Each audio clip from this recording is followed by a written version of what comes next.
Best health packages up to 80% discount. Tirumala Diagnostics. నమస్తే రమగారు. నమస్తే జయ. రమగారు ఏదైనా పెద్ద కథ ఒకటి చెప్పుకుందామండి. చందమామలో కథ చెప్తాం. గర్భశత్రువుల కథ. పూర్వమట రాఢా అనే ఒక దేశానికి ఉగ్రభట్టు అని రాజుగారు ఉండేవారు. వివాహితుడే ఆయన. ఆయనకి మనోరమ అనే పేరుతోటి భార్య కూడా ఉండేది. సంతానం ఇంకా కలక్క ముందు చుట్టుపక్కల గ్రామాల నుంచి రకరకాల నాటకాలు అవి కట్టేవాళ్ళు బోళ్ళంతమంది వచ్చి డ్రామాలు అవి వేశారట ఇక్కడ.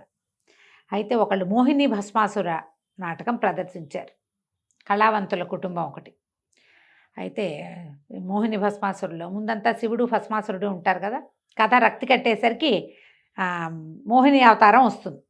అవును, భస్మాసురులో మోహిని భస్మాసురులో అదే కదా. అయితే ఆ మోహిని వేషం వేసింది ఎవరు? ఆ నాటకం కంపెనీ తాలూకు ఓనర్ యొక్క కూతురు లాస్యవతి, ఆ అమ్మాయి పేరు. ఆ పిల్ల మోహిని వేషం వేసింది. మహాద్భుతమైన సౌందర్యవతట అమ్మాయి, చక్కగా ఉంది. మనోరమ గారు కూడా బాగానే ఉంటుంది, కానీ రాజుగారి దృష్టి ఈ లాస్యవతి మీద పడింది. ఆ మోహిని అవతారంలో ఉన్న ఆ అమ్మాయిని చూసి మోహంలో పడ్డాడు ఆయన. సరే, నాట్యం అయితే నాటకం అంతా అయిపోయిన తర్వాత ఈయన వాళ్ళని బాగా సన్మానించి ఈ పిల్లని నాకు ఇచ్చి పెళ్లి చేయమని అడిగాడు. అంటే ఉంచమన్నాడు. మిగిలిన వాళ్ళు ఏమన్నారంటే వివాహం చేయాలనుకుంటున్నాం అంటే వివాహం నేనే చేసుకుంటాను, పెళ్లి చేసుకుంటాను అన్నాడు. రాజులు ఇద్దరు లేదా నలుగురు భార్యలను ఉంచుకోవటం ఆ కాలంలో సర్వసామాన్యం కాబట్టి సరే లాస్యవతిని రాజుగారికి ఇచ్చి పెళ్లి చేశారు. ఆయన కొంచెం బాగా ముద్దు భార్య అంటే. పెద్దరాణి కొంచెం హుందాగా గంభీరంగా ఉండేది. ఆవిడ పెద్ద వేషాలు మారే ఆవిడ కాదు. ఈయన కొంచెం ఆ సరదా వేషం ఏదో ఉంది. ఈ పిల్ల చిన్నపిల్ల, పైగా నాట్యంలో ఆరితేరి ఉన్నది, కుటుంబాల్లో ఉంది కదా, హోయలు బావటాలు అవి ఈవిడికి బాగా వచ్చు. రాజుగారు సహజంగా పెద్దరాణితో కూడా బాగానే ఉన్నాడు, కానీ ఈవిడితో ఎక్కువ ప్రేమగా ఉండేవాడు, కొంచెం ఎక్కువ అనమాట. కొంతకాలానికి ఇద్దరు రాణులు గర్భవతులయ్యారు. పెద్దరాణి గారికి ముందే కుమారుడు కలిగాడు, భీమభట్టు అతని పేరు. ఓ సంవత్సరం అవుతుండగానో చిన్న ఆవిడ కూడా ఓ కొడుకు పుట్టాడు, సమరభట్టు అని పేరు పెట్టారు. భీమభట్టు సహజంగానే పేరుకు తగినట్టుగా మంచి పర్సనాలిటీ, మంచి గట్టి సరైన ప్రవర్తన అవి కలిగిన వాడు. సమరభట్టు ఆ తల్లిది సామాన్యంగా పాఠక జనపు పద్ధతి, క్లాస్ మెయింటైన్ చేయటం రాదు, కానీ తనకన్నీ కావాలని ఉంటుంది. ఇప్పుడు ఇతనేమో వీళ్ళు భార్యాభర్త, అమ్మా నాన్న ఇద్దరు రాజు రాణి. ఆవిడ కూడా పెద్ద దేశానికి చెందిన రాజుగారి పెద్ద కుమార్తె. వాళ్ళకి కుటుంబంలో సహజంగా ఉండే ఒక ఏమంటారు రాచరికపు ధోరణి భీమభట్టులో ఉండేది. సమరభట్టులో అది లేదు. ఉండుండి లేకిగా ప్రవర్తించేవాడు. తల్లి దగ్గర కూడా ఆ లేకి తన ముందు కొంత ఉందా లేదా ఆవిడ దగ్గర. అయితే వీళ్ళిద్దరూ రకరకాలుగా జరుగుతుండేది. ఆ సమరభట్టుకి ఏమనిపించేది, మా నాయన మా అమ్మని చాలా ప్రేమించి పెళ్లి చేసుకున్నాడు కాబట్టి నాకే రాజ్యం రావాలి, నాకే ఇక్కడంతా నడవాలి, అలాంటి భావాలు ఉండేవి. వీళ్ళిద్దరిని ఆటలకి పాటలకి ఎంత దూరంగా తల్లులు ఉంచడానికి ట్రై చేసినా కుదిరేది కాదు. కలిసిపోయేవారా? కలిసి ఒక చోట పిల్లలిద్దరికి చదువు ఒక చోట, విద్యా గురువులు ఒకే చోట ఉండేవాళ్ళు. ఏదో ఒక తగాదాలు వచ్చేవి. అయితే ఏమైందట ఒకసారి చిన్న పొన్న చిటిపొట్టి తగాదాలని ఇది చేసేది. తల్లి ఏం చెప్పేదంటే భీమభట్టికి, మనోరమ నాయన మీ నాన్నకి తమ్ముడు అంటే చాలా ఇష్టం, ఏదైనా గొడవైనా వాడిని వెనకేసుకొస్తాడు కానీ నిన్ను వెనకేసుకురాడు, అందుకని తగాదాల్లో వాడి పైచేయి అయినా వదిలిపెట్టేసేయమనేది. సరే, కుస్తీ పోటీ నేర్చుకుంటున్నారు, కుస్తీ పట్లు నేర్చుకుంటున్నారు. మరి రాజకుమారులు ఇద్దరున్నప్పుడు ఇద్దరికీ సమానంగా నేర్పాలి కదా. అవును. సరే, ఏదో కుస్తీ ఇవి గొడవలు అవుతూ ఉండగా ఏమైంది, వీళ్ళిద్దరికీ ఫైట్ పడింది, సమరభట్టుకి భీమభట్టుకి. అందులో కుస్తీలో కొన్ని ఖచ్చితమైన నియమాలు ఉంటాయి. మెడ మీద కొట్టటాలు అలాంటివి చేయకూడదు, కొన్ని చోట్ల కొట్టకూడదు, కాళ్ళ నడువు కింద కొట్టకూడదు, తనకూడదు, మెడ పట్టుకోకూడదు, మెడ మీద పట్టుకున్నా కొట్టకూడదు. వీళ్ళు రెఫరీస్ ఉంటారు కదా, ఇవి చేయాలి ఇవి చేయకూడదు అని ఉంటుంది. ఈ సమరభట్టు ఏం చేశాడు, ఓడిపోతున్నానని గ్రహించి అన్నయ్యతోటి పట్లో మెడ మీద కొట్టేశాడు. కొట్టేస్తే భీమభట్టు విదిలించుకున్నాడు, కానీ ఇలాగ అవతలవాడు ఆయన గురువుగారు విజిలేసి అరిచి అరిచి కేకలు పెట్టిన వాళ్ళ మాటకి అవజ్ఞ చేశాడని తమ్ముడిని చిత కొట్టేశాడు. అప్పటిదాకా పట్టు వదలటము విడుపు లాగానే ఉంది. ఎప్పుడైతే అతను అధర్మ యుద్ధానికి పాల్పడ్డాడో, గురువుగారి మాట కూడా వినలేదో, కొట్టేశాడు గట్టిగానే తగిలిన దెబ్బలు. తగలటం ఏంటి, వాడు ఏడ్చుకుంటూ సమరభట్టు స్నేహితులతో కలిసి పరిగెత్తుకుంటూ తండ్రి దగ్గరికి వెళ్ళిపోయాడు. తండ్రి దగ్గరికి వెళ్తే నానా గందరగోళమైంది. వాళ్ళ అమ్మాయి మంది, నాయన పారిపోరా ఇక్కడి నుంచి, నువ్వు నీ మందిని పోగు చేసుకో, నీ దారి నువ్వు, నీకు రాజ్యం కూడా మీ నాన్న ఇవ్వడు, ఇప్పుడు ఈ గొడవకి నిన్నేమంటాడో అని బతిమలాడింది. బతిమలాడితే చిచ్చి పారిపోవటం ఏమిటి, నేను చేసింది తప్ప, నేనేం తప్పు చేసింది వాడిని రాజగురువు శిక్షించలేడు, చెప్తాడంతే, నేను అన్నని, నేను ఈ రాజ్యానికి కాబోయే రాజు, నేను కొట్టచ్చు, నా దగ్గర అధర్మం లేదని తిరగబడ్డాడు కొడుకు. రాజుగారు వచ్చి వీడిని నానా తిట్లు తిట్టి, నా ఇంట్లో ఉండద్దు, పో బయటికి, ఆ రాజాంతపురం నుంచి బయటికి వెళ్ళిపోమన్నాడు. పెద్ద కొడుకు ప్రాసాదం నుంచి బయటికి వెళ్ళిపోమన్నాడు. రాజప్రాసాదం నుంచి బయటికి వెళ్ళటం అంటే ఏమిటి, రాజుగారు బయటికి వెళ్ళిపోవటం, రాజకుమారుడు బయటికి వెళ్ళటం. ఊళ్ళో అందరూ ఆశ్చర్యపోయారు. తప్పు చేసింది ఎవరు? ఇట్లా పిల్లాన్ని వెళ్ళగొట్టాడు, పైగా రేపు రాజు కావాలి, జ్యేష్ఠుడు అతను, తను జ్యేష్ఠుడు కదా, పెద్దరాణి కొడుకు జ్యేష్ఠుడు. దాంతో ఏం చేశారు, ప్రజలంతా చందాలు వేసుకుని ఇల్లు వాకిలి ఏర్పరిచారు రోడ్డు మీదకి వచ్చిన రాజకుమారుడికి. బాహుబలి కథ ఎక్కడి నుంచో పుట్టలేదు చూసావా రమ్మగారు. ఒక పెద్ద ఇల్లు వాకిలి ఏర్పాటు చేసి రాజకుమారుడిని చక్కగా మెయింటైన్ చేసేవాడు. రాజకుమారుడు అక్కడ ఉంటాం మొదలుపెట్టాడు అమ్మతో.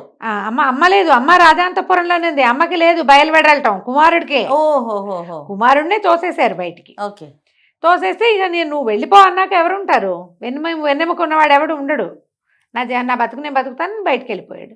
చక్కగా అందరూ ఏర్పాటు చేశారు, ఉంటున్నాడు. అయితే ఏమైంది, శంఖదత్తుడని ఒక బ్రాహ్మణ యువకుడు ఉండేవాడు ఆ ఊళ్ళో. అతను ఈ గురువుగారి దగ్గర చదువుకున్నాడు. భీమభట్టుకి సమరభట్టుకి ఇద్దరికీ ఫ్రెండే, ఇద్దరికి స్నేహితుడే. అయితే ఏమైంది, ఈ శంఖదత్తుడికి ఇది నచ్చల. ఇదేమిటి, అన్నదమ్ములు ఇద్దరు కొట్టుకోవటం ఏంటి, ఒకరిని బయటికి తోస్తే ఇద్దరిని దోసేయాలి, లేదా వాళ్ళల్లో వాళ్ళు తేల్చుకోవాలి, రాజు కావలసిన వాడిని బయట పెట్టడం ఏమిటి, అసలు అధర్మపరుడైన తమ్ముడు లోపల ఉండటం ఏంటని ఓ రోజు సమరభట్టుని కలిసి చెప్పాడు, మీ అన్నదమ్ములు ఇట్లా కొట్టుకోవటం ఏమిటయ్యా, అట్లా కొట్టుకోవద్దు, ఇది మంచి పద్ధతి కాదు,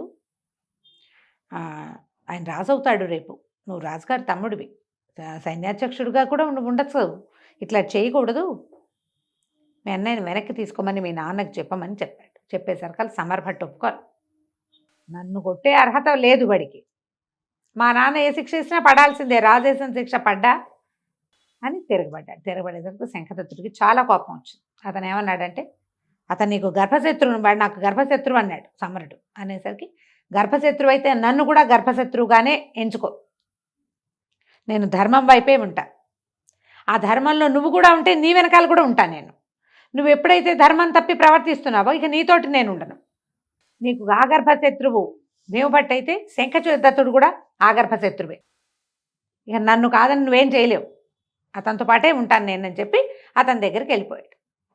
ఇక వాళ్ళ అమ్మ పదే పదే చెప్పేది, నీకు ఒక సైన్యాన్ని సమకూర్చుకో, నీ దారిని నువ్వు ఉంచుకో నాయనా అని చెప్తుండేది. ఇతను అలాంటి తిరుగుబాటు ధోరణి వహించల భీమభట్టు. తండ్రి నీకు రాజ్యం ఇవ్వను అన్నమాట ఇంకా అన్నాక అప్పుడు వేరే కథ. ఆ లోపల నేనేదో తిరుగుబాటు చేసినట్టు రాజ్యాన్ని అవైల్ చేయటం కోసం నేను ఎందుకు చేయాలి అని ఏమీ చేయకుండానే ఉన్నాడు. కానీ వీళ్ళది ఒక గ్రూప్ ఉండేది, వీళ్ళ వెనకాల తిరుగుతుండేవాడు. ఆ శంఖదత్తుడు కూడా భీమభట్టుతో పాటే ఉండేవాడు. కొన్ని రోజులకి ఏమైందంటే అరేబియా ఆ వైపు నుంచి మంచి యవనాశ్వాలు వచ్చినాయి అమ్మకానికి. వస్తే వాళ్ళు ఒక పంచకళ్యాణిని తెచ్చారు. పంచకళ్యాణి అంటే ప్రత్యేకమైన లక్షణాలు ఉన్న గుర్రం, చాలా ప్రత్యేకంగా ఉంటుంది, మామూలు గుర్రాలు కూడా అది కింగ్ లాగా కనపడుతుంది అనమాట. అయితే ఈ గుర్రాన్ని భీమభట్టు కొనుక్కున్నాడు. బేరం అయిపోయాక డబ్బులు తెప్పించడానికి కబురు చేశారు. ఇంటికి వెళ్ళి వీళ్ళ భవనం ఉందిగా, సో కొంత భయానా ఇచ్చారు. ఇంతలో ఏమైంది, ఇట్లా గుర్రాలు వచ్చాయని తెలిసి సమరభట్టు అతని స్నేహితులు కూడా వచ్చారు. రాగానే ఈ పంచకళ్యాణి అతని దృష్టిని ఆకర్షించి ఈ గుర్రాన్ని నాకేమని అడిగాడు. లేదంటే బేరం అయిపోయింది, ఈ పెద్ద యువరాజుకి బేరం చేసాం, భయానా తీసుకున్నాం, తత్మా సొమ్ము చెల్లించడానికి మనిషి లేడు, ఇవ్వనన్నాడు వ్యాపారస్తుడు. అనేసరికి ఇతను ఒప్పుకోలే. ఎందుకు ఇవ్వవు, వీడేమో బహిష్కారం పొందినవాడు, నేను రాజుగారి ముద్దులు కొడుకుని, నాకు కావాల్సిందే, రాజు అడిగితే కాదంటావా అని తిరగబడ్డాడు. తిరగబడేసరికల్లా ఇక దొమ్మి మొదలైంది. భీమభట్టు అతని అనుచరులు, శంఖదత్తుడు కూడా ఉన్నాడు, సమరదత్తుడు అతని ఫ్రెండ్స్, అందులో కొంతమంది ఏమో రాజ సైనికులు కూడా. దొమ్మి మొదలయ్యేసరికల్లా వీళ్ళిద్దరూ చాలా గట్టివాళ్ళు, భీమభట్టును శంఖదత్తుడు పారిపోయారు. మిగిలిన వాళ్ళు ఇతను దొరికేశాడు, సమరభట్టు దొరికేశాడు. రాజుగారి చిన్న కుమారుడు శంఖదత్తుడికి దొరికితే పీక ఉత్తరిచ్చేసేవాడే కత్తి పెట్టి. కానీ భీమభట్టు అన్నాడు, వద్దు వద్దు, మా నాయన ఏం కావాలి, ఎంతో ముద్దుగా పెంచుకున్నాడు, నన్నేమో బయటికి దోసేశాడు, వీడికి చచ్చిపోయాడు అనుకో, మా నాన్న ఏమవుతాడు, వదిలేసేయి, వాడికే బుద్ధి వస్తుంది అని చెప్పి వదిలి ఇచ్చేసాడు. వదిలిపెట్టేసి వీళ్ళు గుర్రం తీసుకుని ఇంటికి వెళ్ళేసరికల్లా ఈ సమరదత్తుడు తండ్రి దగ్గరికి వెళ్ళిపోయి నేను కొనుక్కున్న పంచకళ్యాణిని భీముడు లాగేసుకున్నాడు, నన్ను కొట్టి తరిమేశాడు అని తండ్రికి చెప్పాడు. ఎప్పుడైతే అక్కడికి ఈ కబురు వెళ్ళి రాజుగారు ఉద్రేకపడి లాస్యవతి ఇంకేముంది నా కొడుకుని చంపేసేలాగా ఉన్నాడు, మెడ పట్టుకున్నారు, దెబ్బలు తగిలినాయి ఇతనికి, ఆ సమరభట్టుకి దెబ్బలు తగిలినాయి. మెడని గట్టిగా పట్టుకుంటే మెడ నలిగి కనపడదు, నా పీక పట్టుకున్నవాడు శంఖదత్తుడైతే భీముడే పట్టుకున్నాడని చెప్పాడు. ఎట్లాగైనా వాడి పీడ విరగడి చేసేసుకోవాలంటే అక్కడి నుంచి లాస్యవతి గోలు పెట్టి ఏడ్చింది, నా కొడుకుని చంపేసేలాగా ఉన్నాడు, రాజ్యానికి పోటీ వస్తున్నాడని నీ పెద్ద కొడుకు చంపేస్తాడు, నన్ను మా ఇంటికి పంపించేసి నా కొడుకుని మా అన్న వాళ్ళు రక్షిస్తారు అని కేకలు పెట్టేసరికల్లా రాజుగారు మహా ఉద్రేకం పడిపోయాడు. ఇక ఇతనికి మరణశిక్ష విధించే సమయం వచ్చేసింది. అక్కడ ఎప్పుడైతే ఈ తగాదా ఈ మాటలు అరుపులు రాగానే దాసీలు కొంతమంది పరిగెత్తుకుంటూ వచ్చి పెద్దరాణి గారు అంతఃపురానికి అందించారు. పెద్దబ్బాయి ప్రాణాలు ప్రమాదంలో ఉన్నాయి, ఇట్లా ఇట్లా జరుగుతుందనగానే ఈవిడేం చేసింది, గబగబా ఒక పెద్ద కుండలో బోళ్ళని రత్నాలు అన్నీ పోసి ఆ రత్నాలన్నీ ఒక బ్రాహ్మడి చేతికి అప్పచెప్పి, నాయన భీముడిని పారిపోమను, ఈ వజ్రాలు ఈ రత్నాలు ఉన్న కుండని తీసుకుని వెళ్ళిపోమను, ఇప్పట్లో రావద్దు, మా పుట్టింటికి చేరమని చెప్పి ఆ కుండ ఇచ్చి పంపించి రాజుగారు అన్నీ తెమిల్చుకుని వాడిని ఓదార్చి వీడిని ఓదార్చి వాడికి వైద్యం చేయించి వచ్చేసరికి భీముడు గాయపడిపోయాడు, వెళ్ళిపోయాడు. ఇక తల్లి భయపడుతోంది, ఇప్పుడు ప్రాణాల మీదకి వస్తుంది, వచ్చిన దాసదాసి గణం అంతా చెప్పేస్తారు కదా, పైగా అంతఃపురాల విషయాలు బయటికి చాలా సులువుగా పొక్కేస్తాయి. సరే భీమదత్తుడు మా శంఖదత్తుడు ఇద్దరు కలిసి, ఏదో భీమభట్టు శంఖదత్తుడు ఇద్దరు కలిసి బయలుదేరి వెళ్ళిపోయారు. పంచకళ్యాణి వేసుకుని ఒకటి, రెండో గుర్రం ఇంకో గుర్రం వేసుకుని పారిపోయారు. శంఖదత్తుడు ఈ వ్యవహారంలో ఉన్నాడో లేదో వాళ్ళకి తెలియదు, కానీ అతనికి తోడు ఉండాలి, అతనితో ఉందామనుకున్నాడు కదా. ఇక వెళ్ళి ఎక్కడికో అడవులు దాటి పరిగెత్తేశారు. పెద్ద కుండ, ఆ కుండను పట్టుకుని ఇంకా ఏమీ లేదు వాళ్ళ దగ్గర. ఆ భవనం కూడా ప్రజలు ఏర్పరిచింది, ఫుడ్ రోజు బయట నుంచే వస్తుంది, వాళ్ళకేం అక్కడ వ్యవహారం ఏం లేదు పాపం. సరే వెళ్ళగా ఏమైంది, ఒక రెల్లు పొదల్లోకి వెళ్ళారు వీళ్ళు. రెల్లు వనం ఉంది అక్కడ. ఆ రెల్లులోకి వెళ్ళాక ఆ రెల్లులో బోల్డ్ చోట్ల సింహాలు కొన్ని పడుకుని ఉన్నాయి. ఆ సింహాలు వెంపడబడ్డాయి, రెల్లు పొదలు గుచ్చుకుపోతూ ఉంటాయి, అది దాటడం ఎట్లాగో తెలియలా. ఆ సింహాలని చంపగలిగినన్నిటిని చంపారు.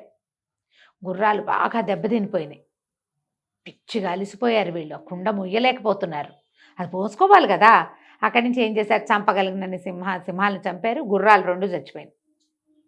పీకెత్తున్న సింహాలు మీద పడి వీళ్ళకి 1-2 చిన్న దెబ్బలు తగిలినాయి. కాలి నడకనే బతుకు జీవుడా అని ఎట్లా కొట్లా ఆ కుండ మోసుకుంటూ దిగారు, బయటికి వెళ్ళిపోయారు. బయటికి వెళ్తే పెద్ద గంగా ప్రవాహం. వెళితే అక్కడ ఏమైందంటే ఆ గంగా నది ఒడ్డున ఒక ఆశ్రమం కనపడింది. ఒక రాజకుమారుడు అక్కడికి తపస్సు చేసుకోవడానికి వచ్చాడు. అతను రాజకుమారుడే, చిన్న పరగణాకి రాజు. నా రాజ్యం పోయింది, నాకు వేరే దిక్కు లేదు, నా తరఫు నుండి పోరాడే వాళ్ళు ఎవరు లేరు, విసిగిపోయాను జీవితంలో, నాకు ఏ సహాయము లభించేలాగా లేదు, అందుకని నేను ఇంకా తపస్సే మార్గము, ఏదో ఒకటి నాకు వలసింది అంటే నాకు ఏది కావాలో అది ఇవ్వు అని భగవంతుని ప్రార్థిస్తున్నానంటే ఇతను అన్నాడు, ఎందుకు, నువ్వు ఆస్తి స్వాస్తి సంపాదించుకో, మీ ఊళ్ళోకి వెళ్ళి రాజులా కాకపోయినా సరే కొంచెం ధనవంతుడిగా బతుకు, ఈ కుండని మొయ్యలేకపోతున్నా, ఈ కుండ తీసుకోమని ఆ వజ్రాలున్న ఆ కుండని అతని చేతిలో పెట్టేశాడు. చేతిలో పెట్టి నువ్వు వెళ్ళిపో, మా బతుకు మేము బతుకుతాం, ఖడ్గ విద్యలు అవి వచ్చు. ఈ కనపడిన రాజకుమారుడికి పెద్దగా విద్య రాదు, అతనికి ఆనువంశికంగా వచ్చిన ఆస్తి అదంతా పోయింది దాయాదుల వల్ల. దాంతో వీళ్ళిద్దరూ వెళ్ళిపోయారు అక్కడికి. ఆ మొత్తం వజ్రాలన్నీ వాడెవడికో దానం చేసేసి రోడ్డు మీద కనపడ్డ ఆశ్రమంలో కనపడ్డ 2-3 రోజులు అలసట తీసుకున్నాడు, కాళ్ళంతా పుళ్ళు ఉన్నాయి కదా. అదే అక్కడి నుంచి వీళ్ళు ఈ నది ఉంది, గంగా నది, దాన్ని దాటి వెళ్ళి అవతల ఇతని మేనమామలు వాళ్ళు అక్కడ ఉన్నారు, కాశీ అవి వెళ్ళాలంటే ఇట్లా ఎందులో నుంచి వెళ్ళాలన్నమాట. ఏదో పడవ ఎక్కారు, పడవ కాస్త పగిలిపోయింది, చెరోదారి అయిపోయారు. అయ్యో, శంఖదత్తుడు లేడు, దొరకలేదు. ఈ భీమభట్టు మాత్రం లాట దేశానికి చేరాడు. ఎంత వెతికినా ఆ నదిలో దొరకలేదు, అతను ఇంకెక్కడికి వెళ్ళిపోయాడో ఇతనికి తెలియదు. ఈ లాట దేశానికి చేరితే వీళ్ళున్నది రాఢా నుంచి లాట దేశానికి వచ్చాడనమాట. లాట దేశానికి వస్తే ఏమీ లేవు, కట్టుబట్టలతోటే కదా, తడి బట్టలు. సరే ఆ నదిలోంచి బయటకు వచ్చి దీని మీద ఈ గంగా నది తాలూకు గట్ల మీద కొంతమంది పేకాడుకుంటున్నారు, అదే మన ఏమంటారు జూదం ఆడుతున్నారు. సరే కాస్త అటు ఇటు తిరిగి ఆ బట్టలు ఆర్పుకొని ఆ జూదం ఆడే వాళ్ళ దగ్గర కూర్చున్నాడు. ఆట మొదలుపెట్టారు. ఎవరు ఏమిటంటే నాకు రాదు, ఊరికే మీరు ఆడుతున్నారు కదా చూస్తున్నాను అన్నాడు. అనేసరికల్లా వాళ్ళు ఇట్లా ఇట్లా ఇది వరుస ఇట్లా సీక్వెన్స్ ఇట్లా ఆడాలని చెప్పారు. జూదం ఇట్లా ఆడతాము అని నేర్చుకున్నాడు. కాసేపు కూర్చొని తర్వాత ఆడడం మొదలుపెట్టేసరికల్లా ఇతను గెలిచాడు. భీమభట్టు ఇతను ఎందుకంటే చిన్నతనం నుంచి మంచి ప్రాక్టీస్ ఉన్నవాడు, బ్రెయిన్ యాక్టివ్గా ఉంది. అందులో రాకుమారుడు గెలిచేసరికల్లా వాళ్ళు డబ్బులన్నీ తీసిచ్చారు. అరే భలే గెలిచావు, 4 ఆటకే గెలిచేసావని డబ్బులు ఇచ్చేసరికల్లా డబ్బొద్దు నాకు ఎవ్వరూ తోడులేరు, నేను ఒక్కడనే ఉన్నాను, వచ్చే దారిలో మిత్రుడిని కూడా పోగొట్టుకున్నాను, ఫలానా దేశపు రాజకుమారుడిని, మిత్రులు కావాలి నాకు, కేవలం మిత్రభావంతో ఆడాను కానీ డబ్బు నాకు వద్దన్నారు. వాళ్ళు సంతోషించారు. జూదంలో వచ్చిన రూపాయి కూడా జూతగాళ్ళు ఎవరు వదిలిపెట్టరు. అంతే కదా, పావలా వచ్చినా సరే ఉచితార్థం వచ్చిందని ఎవడు వదులుతాడు? వాళ్ళు ఆశ్చర్యపోయారు. రాజు అంటే వీడు కదా, అట్లాంటి వాడు ఎక్కడున్నా రాజే. అంతే, తనకి ఏది లేదు, రాజ్యం లేదు, తండ్రి దగ్గర నుంచి బయటకు వచ్చేసాడు. తన దగ్గర ఉన్నది ఇంత బంగారు ఇది ఏమంటారు వజ్రాలు ఉన్న కొంటుంటే సింపుల్గా దానం చేసేసాడు. ఇంకోడైతే చేయగలడా? అది ఆశ్చర్యపోయారు వాళ్ళు. ఆశ్చర్యపోయి తమతో పాటు అట్టు పెట్టుకున్నారు. అతనికి ఇల్లు వాకిలి ఏర్పరిచారు, పెద్ద పెద్ద పరిచయాలు ఏర్పరిచారు, బాగా కలిసి ఉండేవాళ్ళు అన్నమాట. అయితే ఏమైంది, లాట రాజ్యంలో అక్కడ ఏంటంటే ఆ రాజ్యపు పద్ధతులు కొంచెం డిఫరెంట్ అనమాట. ఒక పెద్ద ఇది జరిగింది, ఏమంటారు మన జాతర లాంటిది జరిగింది. జాతర లాంటిది జరిగితే ఇతనికి చక్కగా మంచి రాజోచితమైన బట్టలు అవి ఇచ్చారు వాళ్ళు. వాళ్ళతో పాటు ఉన్నాడు కదా, ఆ జాతర చూడ్డానికి వెళ్ళాడు. జాతరలో లాట దేశపు యువరాణి కనపడింది.